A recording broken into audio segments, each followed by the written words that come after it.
I get that, but is we live though? Is we like all the way live though? You heard? Wagwan world. It's Miles Xavier Morales. And the new Spider-Man is fire. All right. That's what I keep hearing. That's what fire. I keep hearing. Everybody says that's the best movie that they 10 out of 10 across the board. Fire. All right. So know that the vulnerable are powerful. Know that the most gangster thing you could do is serve. And know that the second most gangster thing that you could do is tune into the All the Way Live podcast. That's what this is. Every week, we dedicate ourselves to coming to this here platform, to this here show for the sole purpose of being a space of positivity for people, bro. The whole reason we do this is because we know people are going through it, right? Whether it's family issues, whether it's health issues, times are crazy at the moment. And even if we can be just a second of positivity and give people some dope information through some carefully curated content for their craniums, then we would have done our job. And we do that every single week over here, man. Yes, sir. Yes, sir. And the way we do that is by way of Exeter. You know what I'm saying? Matter of fact, Exeter by way of Johannesburg is in the building for show on my brother's side. Appreciate you over there studying your master's, inspiring all of us on the academic side. Shout out to all the students. Shout out to all the future students. Shout out to all the teachers, right?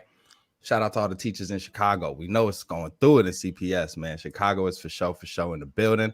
That means that this podcast is recorded on stolen land. This land here in Chicago was cared for by the Potawatomi people, the Council of the Three Fires, and the violence done to remove them from this land is inseparable from the state that we find this city in, this country in, and this world in. So we lift up that history. We lift up love for indigenous people the world over. We lift up love for Black and brown people the world over. Intro over. We're going to get into quite a show today, man. Tell them why. Hey, man, today is going to be super, super, super fun, super special for us. This is a conversation that we've been prepping for a while. We're going to go in with the guest. I believe if Miles can allow us some holiday time, maybe we'll see if we take a week off or 2 weeks off. But more than anything, man, as the year wraps up, we do want to share so much appreciation for the conversations that we get to have outside of the show, you know, like, even if it's a few people, whatever the case is, it's dope to get some feedback on some things that we have said, getting checked. So this whole year, 61 episodes, man, you know, it's a bit of a milestone. And so we wanted to do something special and bring in a guest for today's show. That's right, man. And what a guest we got. What a treat y'all are in for. Matter of fact, the gifts keep on coming. This podcast is the gift that keeps on giving. I'm gonna dub us that, especially in this Christmas season. And we delivering on that with this guest, man. He is somebody who has led me. You know, I've learned from this person, right? This is one of my OGs, if you will, right? Along with you, my boys way. But definitely. Since you met this man first, since it was your idea to bring him on the show, I'm gonna let you go on ahead and click on in, Mr. Dr. William Dackel. Let's bring our man in.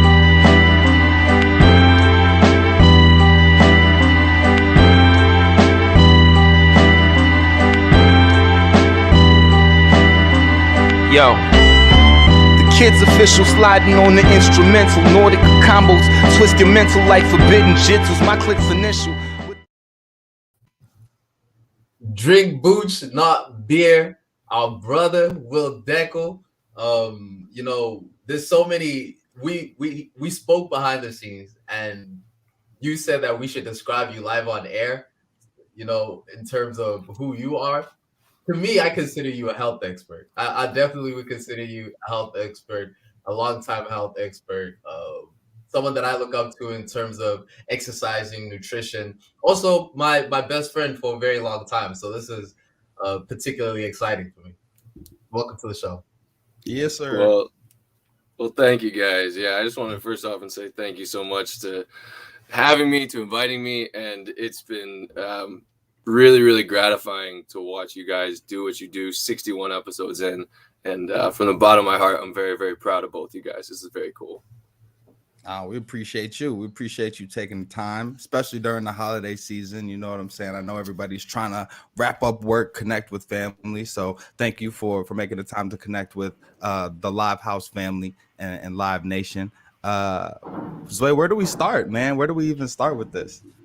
I mean, I think the funny conversation that Miles we had was when I said we'd love to get Will, and Will is my health expert, someone that I look up to, like I really do look up to in terms of someone that's leading and exercising and trying introducing different ways of nutrition. Miles was like, I don't work out, and Miles says, as long as I can keep my man titties away, I'm happy, right? So I think the best place to start, Will, is if you can just introduce yourself and the journey that you've had with health, fitness, in no constraints whatsoever, but also with just sharing some information to people that potentially want to start becoming healthy, people that want to maybe start exercising, getting active, and tapping into that wealth of information you have about the right way to go about living a healthy lifestyle. Yeah, for sure. Well, I've always been into fitness from a exercise perspective. I'm a longtime basketball player and weightlifter. Those are my two main things. I also got certified to teach yoga 5 or 6 years ago. So yoga has definitely been in the mix. And Miles, there's many ways to be healthy. You don't have to go to the gym to get your exercise and fitness in, but you can hike, you can walk, and I'm sure we'll talk about that. But yeah, I would say, I've always been interested in exercise, but I think I would say my real fitness journey started towards the end of college and the beginning of that kind of transitionary period after it, because that's when I realized that I was an addict, that I had to get sober. And ever since then, I've approached fitness from I would like to think of much more well-rounded perspective. So my Instagram is Drink Booch Not Beer, because that's fun. That stands for kombucha. But the YouTube channel is Fitness Three Ways, and I try and do my take on 3 overall aspects of fitness. So there's the mental, the physical, and then the spiritual. And I think that spiritual component was what was really lacking. And I think to have the mental and the physical component be, as robust as they can be, I don't think anyone can skip the spiritual component. And that doesn't mean you have to meditate on a cliff. That doesn't mean you have to be one type of religion. But I do think that, even just community building and being part of something like a community or an activity like a podcast, I think can be really spiritually gratifying. But I think that, a well-rounded perspective is the only way to be really truly happy and healthy. But with that said, I've been bodybuilding is my main thing, but I've always tried to even approach that from a longevity perspective, which is why I got into yoga, and it's why I started stretching, and I started doing research into what supplements will be good, not just to put on muscle, but to make me look good and feel good for the long term. Yeah. Well, you look good. I'll give you that Definitely. one. You look good. He definitely looks good. Listen, man, and he's not afraid to show it off too. The good thing about the technology that we use at this show is that we can show my brother out here looking all sorts of good right here, executing a very difficult pose. Now, listen, if you don't do yoga, you don't know how difficult this is. This man has his palm on the floor. Incredible. What does it take? And thank you for introducing that element of spirituality and health. And forgive me if I have a lot of questions, because I genuinely do come into this convo with so much specific things that I'd like to get from you as somebody who follows your health journey and somebody who follows Drink Booch Not Beer. Where, touching on spirituality and health, where would you say those two things you see are interact at their most compatible, if you will, in spirituality and health? Well, I think there's many, many different ways. I think any really vigorous exercise can have an aspect of meditation. Like I just watched The Alpinist, which is a great documentary, but it's about a climber, and he talks about how when you're climbing, especially free soloing, I don't do that, but it forces you into the moment. One wrong move and you die. Basketball, to a much lesser degree, is also like that. When you're doing 15 different things physically and you're trying to keep track of who's guarding who, and you're trying to dribble and you're trying to finish, you can't really be thinking about what's going on in your work or in your relationship. So I think to some degree, any vigorous activity has that kind of meditative component. But I think for me, it started with yoga, because yoga is slow enough where you can let your mind wander, but it's vigorous enough that you can also, without too much difficulty or even too much, experience, you can use that opportunity to be in a pose and bring your mind back to the present, bring your mind back to breathing. So I think a really good example of that is yoga. And, you don't have to be a yogi. You can just stretch. But I'm a fan of yoga because it's a movement-based stretching. So, sitting on the floor and stretching is great. But I think not only do you get more out of it physically by the mobile component, but you also get a little bit more spiritual because you're connecting with people if you're in a class, or you're kind of incorporating, focusing on the breath and tying that into movement. So I think yoga is a good starting point for that. For sure.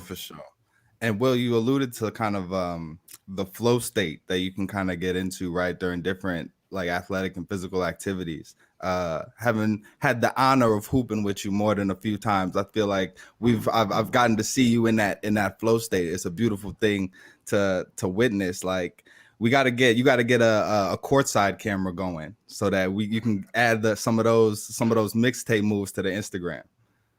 I've got a few videos of me dunking, but yeah, I haven't set up the tripod on the court yet. So in the hierarchy of like those kind of activities, right? Those loves from hooping to, look at that, man. That's beautiful. For the audio audience, my man just posterized nobody, but it's a great video, It's a great video, dude. It's a really cool looking video. And I remember when I saw it, I think I called you and I was like, "Hey, buddy, what are you doing? How do you get there?" Word. Look at the ups though. Yeah, no, that's a beautiful thing. And yeah, man, I think so. So amongst from basketball, which you clearly got some skill at and some love for, and yoga, straight up weightlifting, different areas of cardio. Is there a hierarchy of those, or is it like a lateral love for all those different areas? Oh, that's a really good question. I love the word flow here because ball is life. Like it's cliche, but ball is life. But when I'm on the road and I'm in a place, because I travel a lot for work, when I'm on the road and I can't find a good run, lifting definitely takes priority. But when I think about planning my 1 or 2 times a year big vacation, like we were just in Yosemite for Thanksgiving, hiking and seeing natural wonder and incorporating that into some sort of physical movement, that takes priority. So it definitely differs on the day. But I think one of the things that's really helped me is, regardless of whether it's basketball, yoga, hiking, weightlifting, movement, preferably with my fellow humans, preferably with people like you or my family or my fiance, movement really is just key. I think that there's something to be said for sitting still and meditating, but stagnation is really the enemy for me and my mindset. And I think for a lot of people, we have, in the States, we have we're one of the lowest in the quote unquote developed country for life expectancy. And it's because we deal with a lot of obesity. And I think, that could be fixed, or at least partially fixed, by just getting up and moving and, finding whatever type of movement calls you.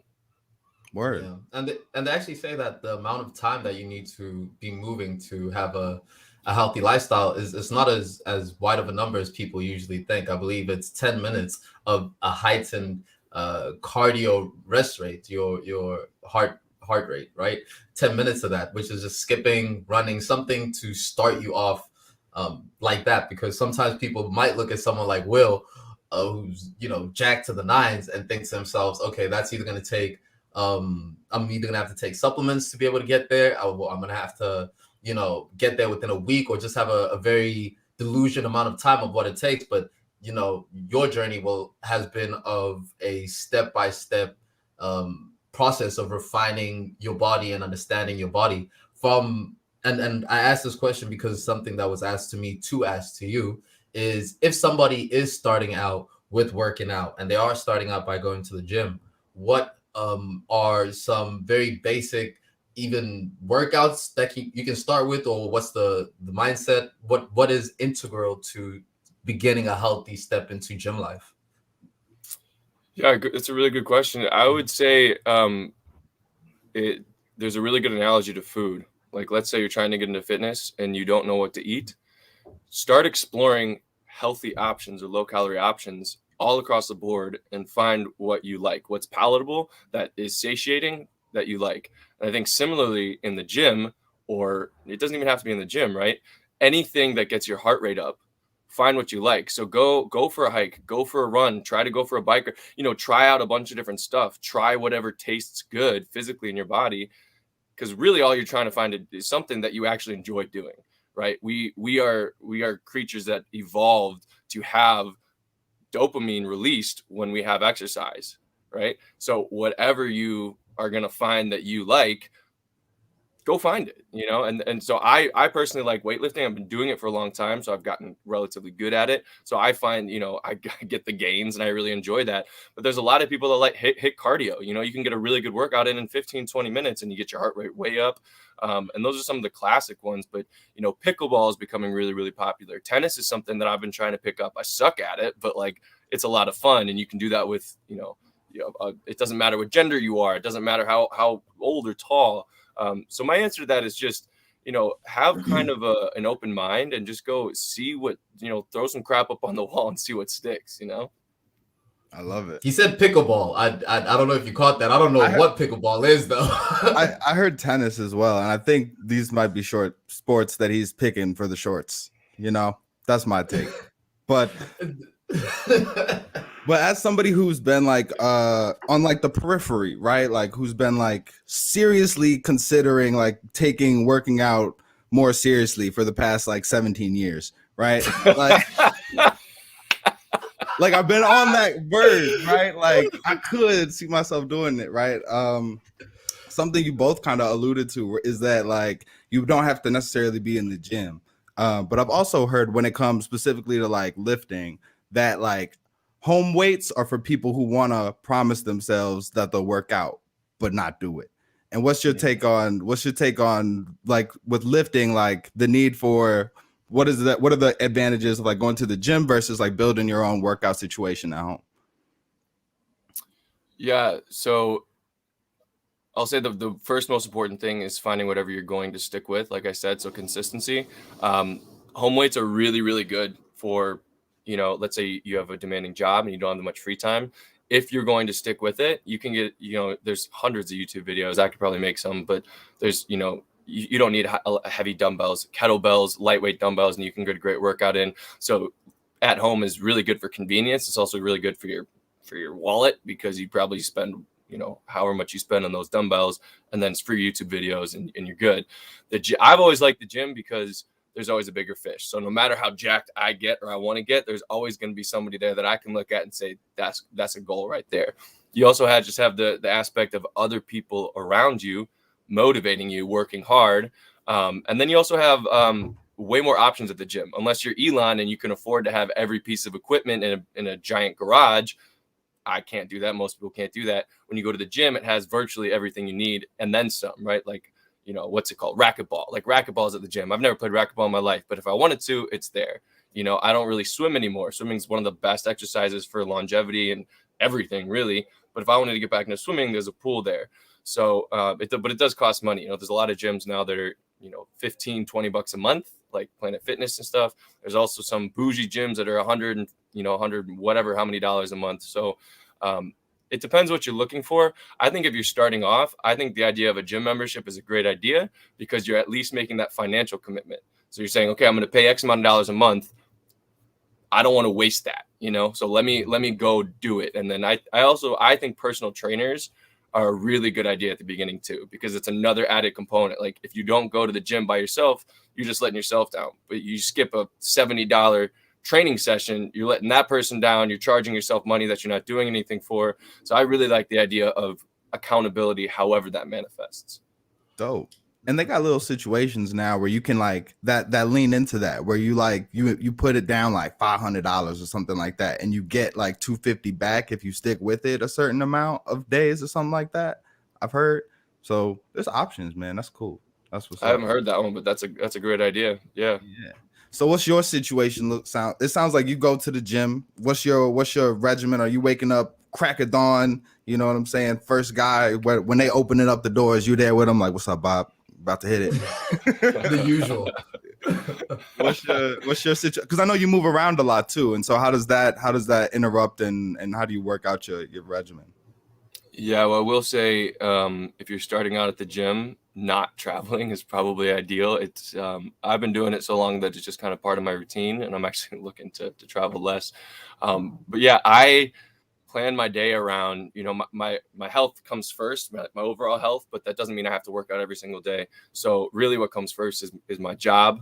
I can't go to the gym in place of a job. So if I'm on the road like I was last week, right, I have to be there 9 to 5. So I'll usually go to the gym beforehand. But if sometimes I have to come in, we're opening up a store and I got to be there at 7:30, then I'll go to the gym, later. So my routine is I find the time of the day that I can go, and I just do it by the week, right? I don't lift every single day. If you're working out hard, you should take at least one day off, or just do it like called an active rest, maybe some light yoga. But I don't have a great answer to that question because I prioritize the gym, but that doesn't mean that it's at the same time every single day. So got you. One of the cool things, Will, that I got to enjoy, especially in our early stage of working out together, because you introduced me to the gym, right? So I like to think of myself as one of your first students. But what was interesting going in is your attention to detail in terms of the fundamentals, right? And in terms of what it looks like to lift smart as opposed to ego lifting. Granted, we're watching you do some of these. We got the YouTube in the back of you doing some of these exercises, and you definitely have more discipline now. I know back in the earlier days, we wouldn't mind throwing around heavy weights just for the hell of it. But just in terms of smart working out and also introducing the diversity of the different ways you can work out. That was one thing that I really did pick up from you, is being able to understand that your gym regimen, what you're doing now, does not mean that's the only way to work out. You can make anything else work out. You try different things, go up in body size, go down in body size.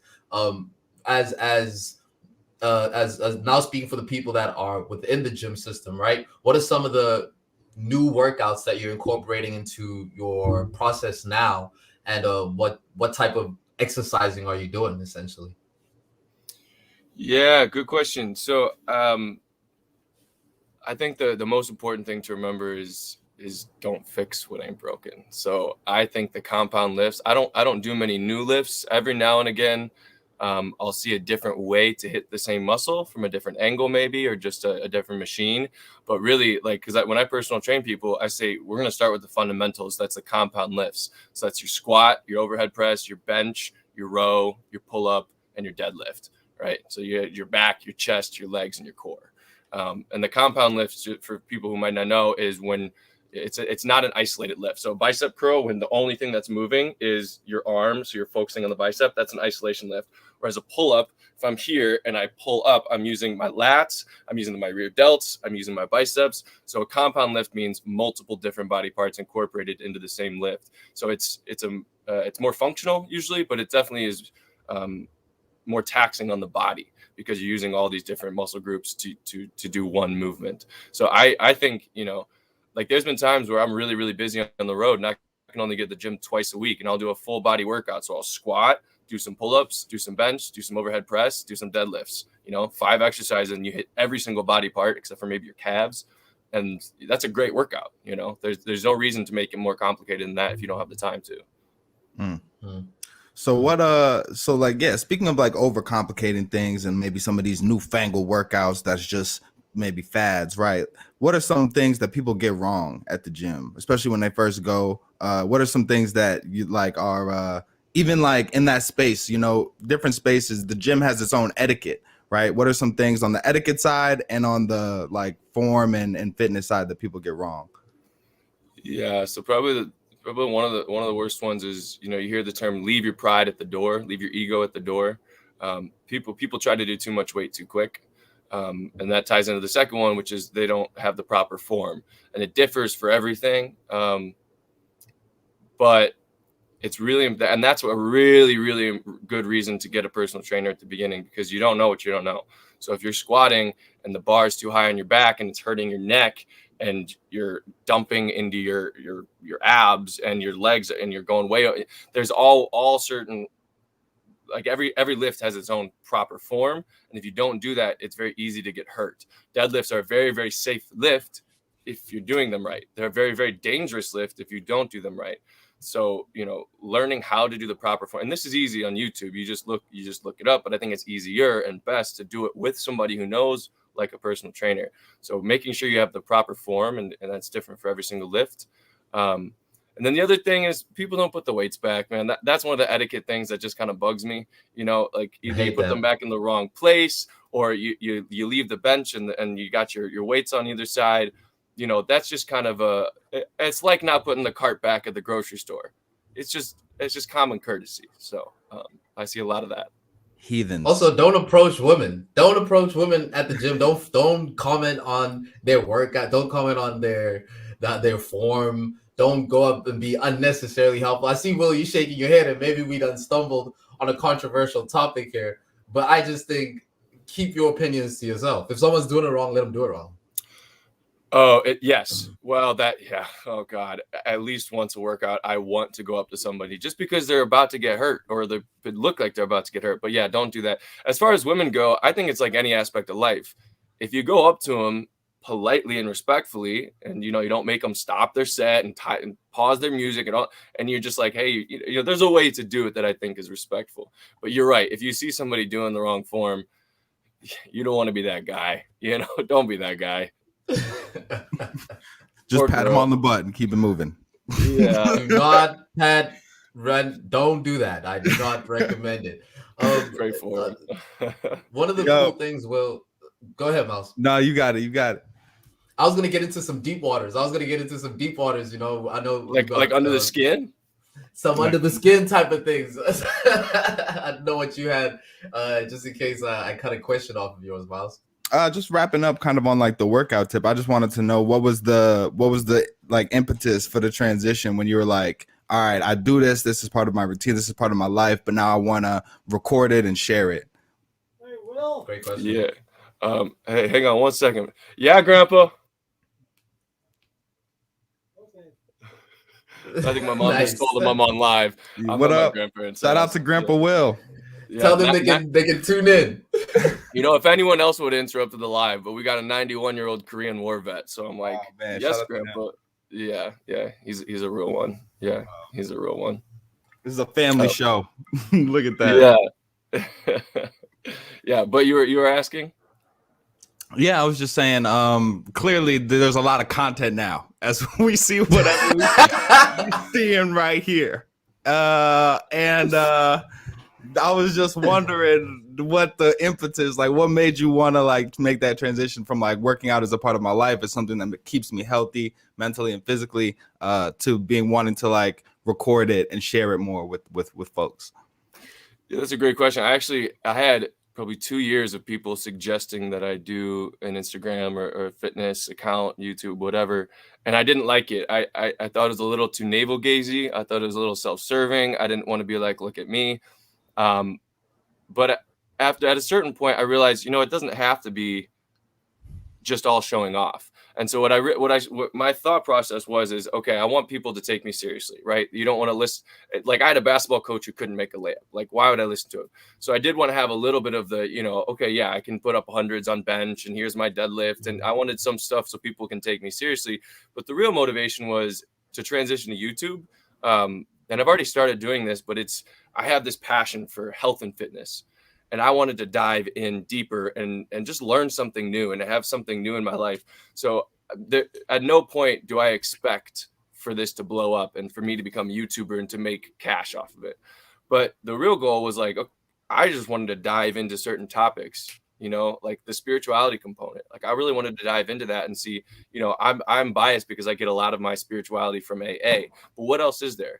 I really wanted to dive into pre-workout supplements because, okay, I know caffeine and beta alanine, and what really is in these, what's healthy, what's not, what's a good price point.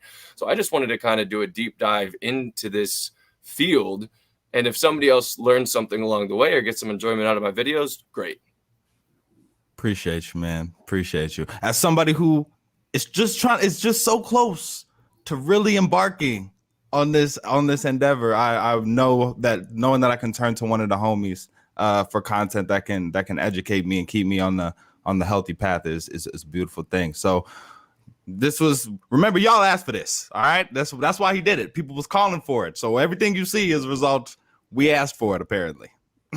Miles' problem is that he has pretty privilege. That's not my words, but you know, Miles, just give it another 17 years, you might be ready. And I'll get there. That's right. Diving into the spirituality element of it, and I find it very cool to watch your evolution into someone who's so conscious, right? Beyond just being health and food conscious, but being spiritually conscious as well, and challenging yourself to understand, who we are at that level. And you mentioned AA. My first AA experience was going with you to an AA meeting, and there is heavy touch on spirituality through AA. So I'm real interested in you saying that you want to dive deeper into that realm. What does that look like to you in practice, and how does that show itself in now the content that you're curating? Yeah, so I'll work backwards. The content, I put out a video about AA just because my experience from an outside perspective is you just have the movies where they sit in a dingy basement and smoke cigarettes, and I wanted people to know that there's a lot more to it than that. And I've had a lot of questions about, like my dad is like, why don't you just stop drinking? And I'm like, well, I wouldn't be an alcoholic if I could do that, That is the conundrum. Yeah, I don't know if y'all have ever seen Brink, the Disney movie, when he's like, just skate better. It's like, yeah, exactly. Nike, just do it. Yeah. So as far as content, I just wanted to shed a little light from my experience. And, there are dingy basement meetings, but, I go to a meeting out in the park underneath this beautiful tree in San Diego. And so it's a very different type of meeting than you might see if you just have an AA experience from the movies. And what it looks like in my life, right now, I'm going to take this as kind of a reminder to get back into meditation. I have gotten into prayer. So the 11th step in AA talks about, we sought through prayer and meditation to basically use these steps in our life. And so, we can talk about God if you want. I'm not a religious person. I never have been. I used to be vehemently anti-monotheism. I've since kind of walked that back and been like, maybe it's not my place to judge people, but I don't know what I pray to, but I do firmly believe that there's something bigger than me, and that trying to cultivate a connection with that is an integral and important part of life. So meditation is part of that. I think there's many different types of meditation. I think, like we talked about, yoga and fitness can be meditative, but I don't think anything can be a true substitute for sitting quietly with yourself. And there's a million different ways of meditating by sitting quietly. I made a quick video on it, but I try to just sit for a few minutes and just breathe, and just when a thought arises, let it go. I also think a lot of spirituality is, Johann Hari wrote a book called Chasing the Scream, and I think it's a little reductive to put it like this, but his whole idea was that the opposite of addiction is not sobriety. The opposite of addiction is connection. And again, I think it's a little bit of an oversimplification, but I love that. So, what one does of the that things mean? right, exactly. Well, one of the things that addicts really, really lack or are looking for is connection. I think it's interpersonal mostly, but I also think there's a spiritual connection that I just talked about with something bigger than myself, feeling like I am not the author. I might be the author, but I'm not holding the pen per se. Like I might be like the vessel, but I'm not the play director. I'm just an actor. I'm just trying to follow my part. And if I follow the part to the the next indicated right step, then things will go better. And it relieves some stress. But I think connecting with something bigger and connecting with people and focusing on those connections and trying to be humble and trying not to assume and trying to put other people's wants and needs and perspectives first is also a spiritual practice. And that's something that I think a lot of addicts, myself especially, lost in our addiction. Well, Mr. Deckel, sir, there's a lot of reasons that we're friends, and I think the curiosity that you have Definitely for feel things fulfilled. outside of yourself, for life, right? For discovery and that humility are big parts of why we're all connected. Speaking of connections, right? I'm remiss, and I think it was just my excitement for kicking this thing off and getting into conversation with Will. What I really meant to say at the intro, right, was that Will is the reason that Zway and I are connected, right? I think that's important lore, right? Backstory, history, archival information for the podcast is that Will is the reason that Zway and I met. So who wants to take that story? Will, you wanna give it to him? Sure. Yeah. So me and Zway met because I was on the wrong bus and we were talking about weed. Oh, come on, man. That bus And is a that's all- metaphor, ladies and gentlemen. Yeah. But me and Zway and I were soulmates per se for a year. And Mr. Miles, we were over at our friends at Sigma Nu at University of Illinois, and we were rapping as we did a lot back then. I kind of missed that. And we were freestyling, and there was just a circle of people, and the other half that were on that side I didn't know, and you were one of them. And I went, and then you went, and I go, that was not a freestyle, bullshit. But that was some of the dopest stuff I've ever heard. You gotta meet my boy Zway. And so like the next night, we all got into a car and started freestyling, and as I said, the rest is history. It sir. quite is. That's over. That's close to a decade now. You know, a decade ago Yeah, that story happened. That's crazy. And you know, we'll actually, if you trace back the friendship trees, because now we've all have been friends for a long time. In the middle there's Will and Freddie. You know, two people.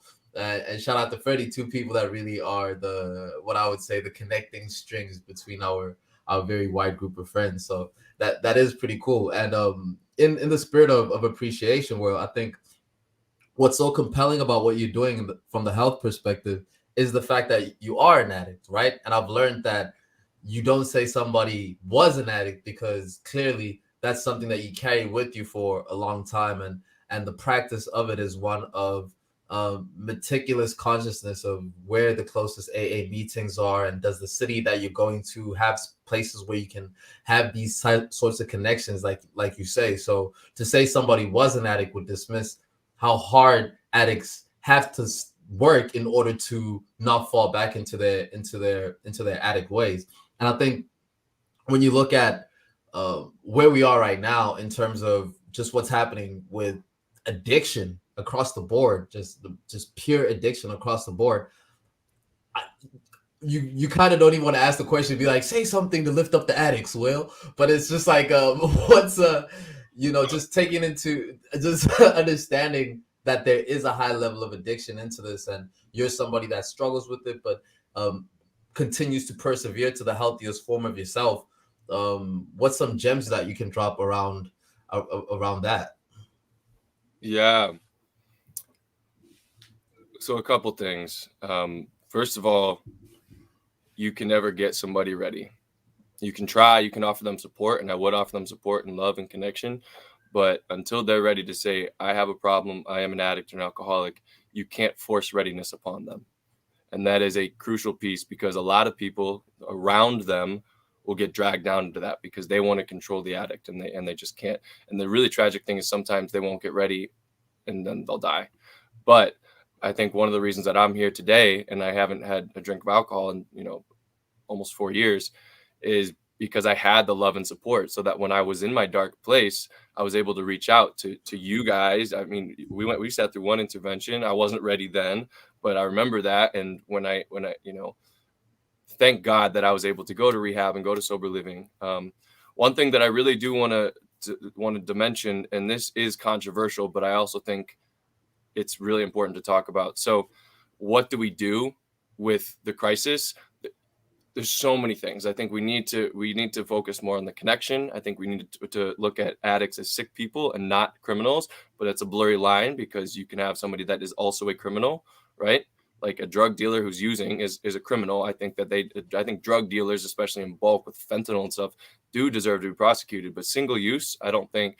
So the controversial idea is, in Portugal in 2000, they had the highest rate of overdose deaths in Western Europe. And they decided to do something about that. And so they took literally all the funds that they were using to prosecute single-use drug users and restructured their system so that they would not go to jail, but they would be treated as sick individuals. And so they actually decriminalized drugs, not to sell, but for use. And then their overdose death rate plummeted. And within a couple of years, they had way less drug use on the whole. And so people hear decriminalize and they think, oh my gosh, well, of course we don't want to promote people using drugs, but this is not legalized. We're not going to be selling heroin at Walgreens, right? But I think that people are going to use the war on drugs has been an utter fail. It came from a good place. People meant well, but every single year over year, we've had more drug use and more drug deaths. So it's a fail. Just saying no was a fail. So what do we do? In a real world, we'd say just say no and everything is golden. Great. That's not the case. What I think we need to do is we need to be realistic and look at it. And I think Portland actually took a really good step. We don't want to promote drug use. We have to accept that people are going to use drugs, whether we like it or not. So making sure those drugs are clean and pure and they're not adulterated, or, if you're a heroin addict, it's not cut with fentanyl, which can be lethal. I think making sure people have Narcan training so that they can resuscitate someone if they are overdosing on opioids. But I think the biggest thing is we need to restructure our legal system. And I believe the best way forward is to decriminalize drugs and make sure that we look at people that are using drugs as sick people, get them the connection and the support they need to change their lives if they're ready. Now, that does not mean that we don't prosecute drug dealers. I think if you are selling drugs, lethal drugs like fentanyl, you are still a criminal. But in Canada, they have what's called safe injection sites. And so you go and you get pure heroin and you do it in front of medical personnel. And if you overdose, they've had 0 overdose deaths since they've done this. 0. Wow. If you overdose, there's somebody there to resuscitate you. And then you also, while you're there, either getting resuscitated or you're about to get high, you have like a lot of options to get sober. You have medical people there. You have other sober people that are trying to spread the message. You have resources that can try to help you turn your life around. And it's not perfect. Portugal still has some, heroin users, but they're actually, I think the last time I checked, they're at like the bottom 2% of heroin users, not just heroin deaths in Western Europe. They were the number 1 overdose death by percentage in 2000. So clearly something that they're doing is correct. You have to take all the funds that you were using to prosecute those people and redirect them towards trying to get people the help that they need and not looking at them as criminals.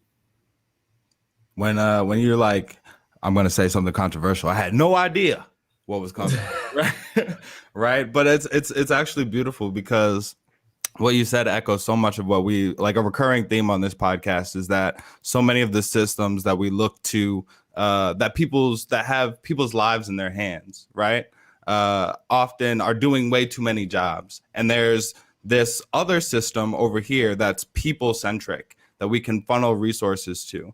But there's a mindset shift that needs to happen, right? Because I think for a lot of people, what you just described is all well and good until it's my tax dollars paying for it, right? And I think it's hard to get people's minds to shift to the place where we're so concerned about taking care of people that we can have the nuance to explain why something like like tax dollars going towards a situation where somebody can do drugs is beneficial. And I think there's a lot of, I don't want to spend my money that prevents us to getting to that nuance, right? Especially on that. People have a hard time, I think, extending that empathy to situations that they don't feel like will ever apply to them. Yeah, it's a great objection, but the reality is, in the long run, it's going to be cheaper to spend money that way because it costs, I think, somewhere around $35,000 a year at the minimum to house somebody in a federal prison. It costs how much money to send an ambulance to resuscitate people. It costs how much money to take care of the homeless that are using. I mean, the reality is we're already spending that money and it's not working. Yeah. I mean, that's just the reality. So listen, Will's going to join the podcast. Yeah, for sure. Listen, you're preaching the all the way live gospel right now. You talking about the decentralization of monies in order to free up, in order to free the prisons. Well, the third host is here now. Yeah, word.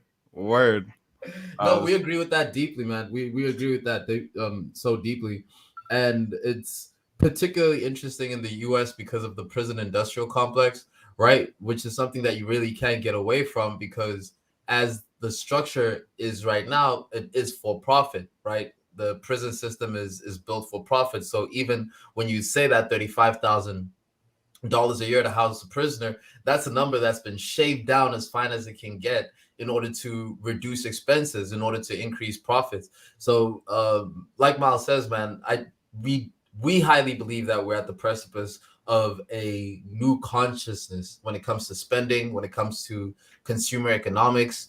And the message that we try to spread, man, is that you have the power, is that we all just really need to direct our cash into the things that we care about and watch those things grow and just make helping the new normal. I mean, much like yourself, your whole channel and content is around helping. That is another confirmation of the fact that we are all pretty much entering a new level of not empathy in the new world. Yeah. Well, and I think, I hesitate to say this, but like, I am an example of someone who has changed. I'm not perfect. I had a couple relapses before I was able to put down the stuff for good, but people can change. And I was an addict. I am an addict. People who are in jail for single use are not always addicts.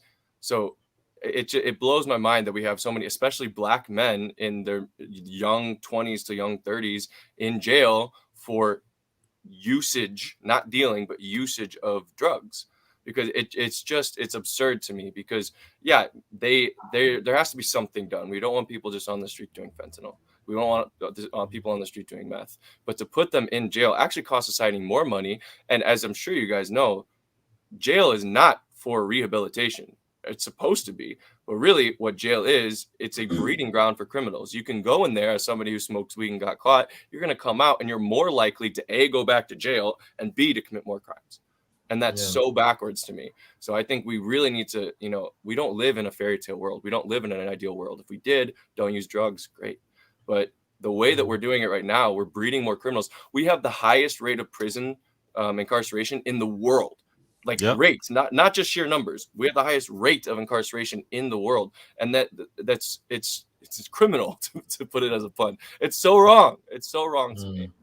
It's crazy.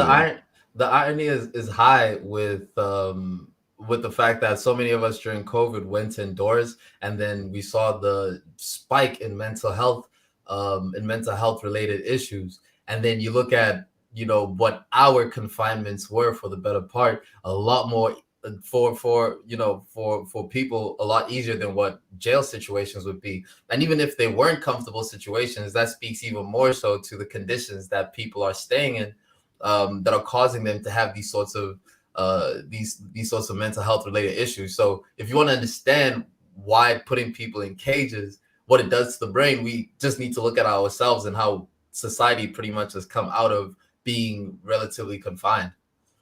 Well said, fam. Well said. And I think a question that we're like, this country, but countries across the world are going to have to answer is what are we going to do with the people that in our collective conscious we are the most scared of? And Black people and addicts fall squarely into that category, right? So we'll figure it out.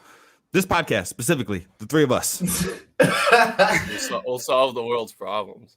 We got this. Well, luckily, I think there is, and it needs to go a lot further, but I think there is I can't speak to the Black experience, but I can speak to the addict experience. I think there's a huge shift in public perception.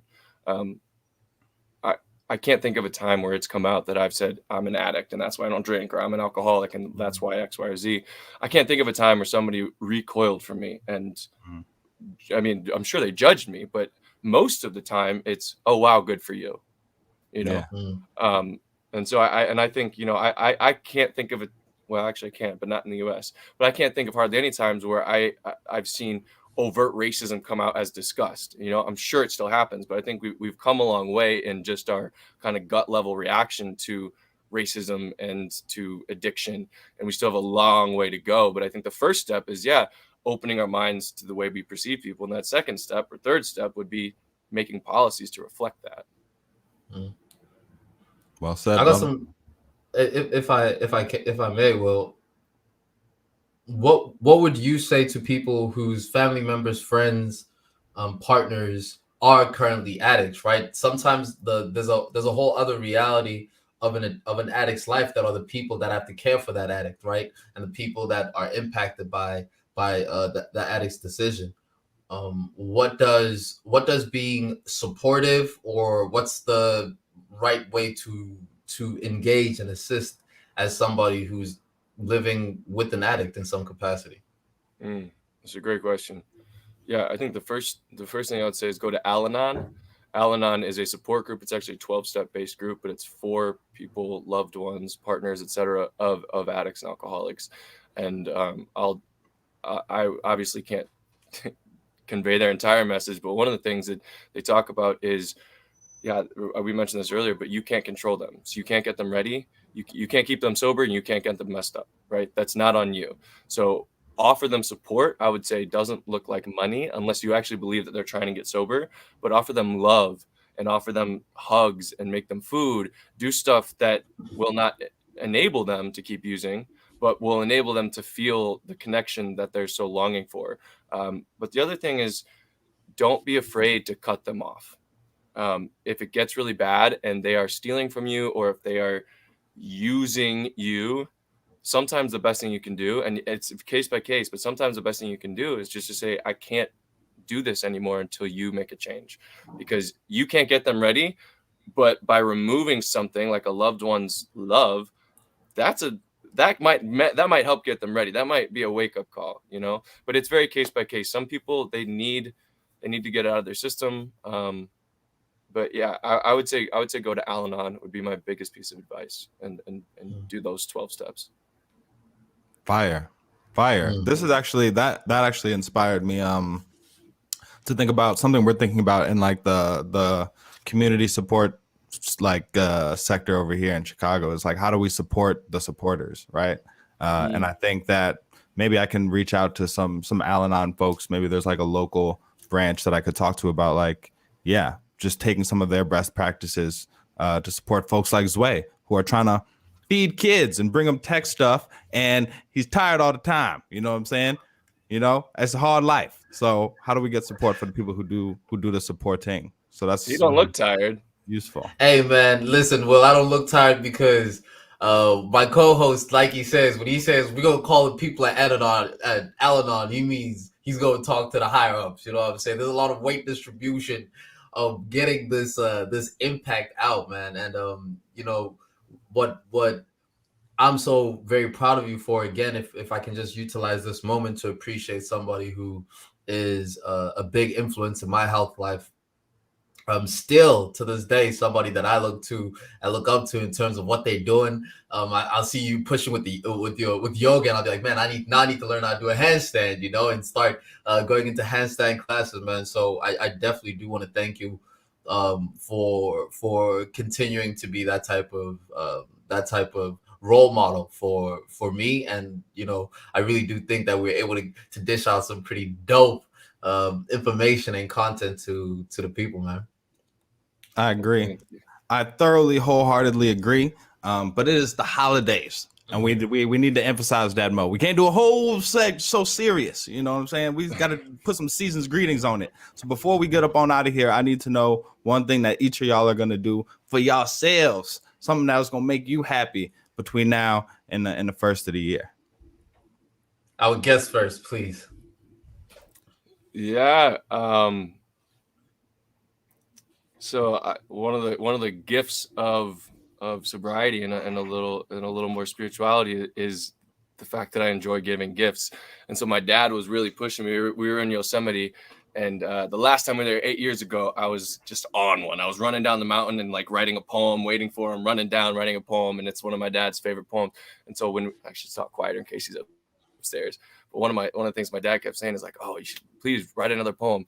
And so I just acted like I wasn't doing anything. But for Christmas, I wrote a poem and paired it. It's a dual frame, so it spins. So one side is a picture of all of us on the top of the waterfall, and the other side is a picture of that poem. So I wrote him a poem and had it framed. And so that's my gift to my dad this year and my mom. That's heat. That's heat. Look how benevolent Willa. I asked Willa, what are you going to do? Something that's going to make you feel good. And it was him giving a gift. If that's not the season, what the season's about, I don't know what it is. Zoe, what about you? Hey, man, I think I'm just going to drop the mixtape. Just gift the game. I'm going to gift the game with the mixtape. Y'all welcome. Oh, man. Oh, man. That's the A1 stocking stuffer. I love it. It ain't coming. The mixtape ain't coming. Hey, speak to the people I care about as always. Use it as time to reflect. Join a good family. I've been very fortunate to be able to always be with good families. Will, your family is definitely one of those families for me. Miles, your family is definitely one of those families. Be with a good family, break bread, and be appreciative. You're King Christmas though, Miles. You King Christmas. You know nobody Santa Claus is the way you do. Yeah, Southside Santa Claus is definitely in the building. But what about you though, Miles? What are you gonna do? So yeah, so today, as soon as I hop off of here with y'all, we're gonna head out to the burbs. We're gonna go to this place called Papados for lunch.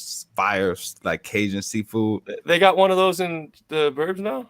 Yeah. Because that originated in Houston. Yeah, and they got so many of them out there, but there's one. There used to be two, but there's one. It's out by Oakbrook. So we're gonna it's so good. It's so good. Yeah. So we're gonna do that for lunch, and then we're gonna walk that off in IKEA. Just like pick up some extra stuff for like Christmas gifts, listening to Christmas carols the whole way, of course, get some cocoa in there somewhere. And yeah, man, just drive around the burbs, see some of the Christmas lights in the big suburbs where they do them crazy, and just keep it rocking, man. Just keep it rocking. And I'm gonna see you next week. We're gonna link up. So I'm looking forward to that, man. I'm looking forward to that. I'm looking forward to coming back to this space, but it might be a little wait. We might take a little break between now and the first of the year. So for all of those who are listening, all of those who are watching, we appreciate all of the support. We appreciate all of the love. And we're going to come back with more hot, curated content for Ukrainium at the top of the year, man. But we gotta take a break. We got to do that self-care, practice what we preach, you know? And it's only because we know. Oh, yeah, we know. Y'all could be anywhere. Doing anything. You should be with your family. But if you snuck off somewhere and you got your headphones in and your podcast and you're listening to us right now, then we appreciate you tuning in to hazelnut tones, chestnut tones, and macadamia tones, right? You got the three for the day, the trifecta, the biggest big three in the game, giving it to you all the way live during the celebration of celebrating, the celebration of life, the celebration of how good it feels to be Christmas time. Don't it feel good that it's Christmas time, y'all? Love it. I love both you guys very much, and I'm very, very grateful that you're in my life. Thank you. Oh, man, we appreciate you. We appreciate y'all out there like that. Eat something delicious. Hug somebody you love. Peace. Water. We gone. Yeah, I get that. But is we live, though? Is we, like, all the way live, though?